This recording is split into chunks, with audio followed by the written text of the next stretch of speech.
కురవి మండలం పిల్లిగుండ్ల తండ గ్రామంలో లింగ నిర్ధారణ పరీక్షలు చేస్తున్నట్టుగా మా కురవి ఎస్ఐ గారికి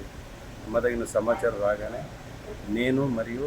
కురవి ఎస్ఐ గారు, తర్వాత డిఎంహెచ్ఓ మేడం గారు, తర్వాత కురవి లోకల్ డాక్టర్, మా సిబ్బంది అందరం కూడా వెళ్ళి పిల్లిగుండ్ల తండాలో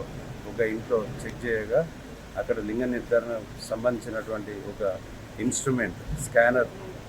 పట్టుకొని అక్కడ ఉన్నారు. వాళ్ళంతా ఫేక్ డాక్టర్స్ అని యాక్ట్ చేస్తున్నారు, కానీ fake doctors and RMP doctors అందరు కూడా అమాయక మహిళలను అక్కడ వాళ్ళ డబ్బులు తీసుకొని మీకు మేల్ ఫీమేల్ లింగ నిర్ధారణ చేస్తామని వాళ్ళ దగ్గర డబ్బులు తీసుకొని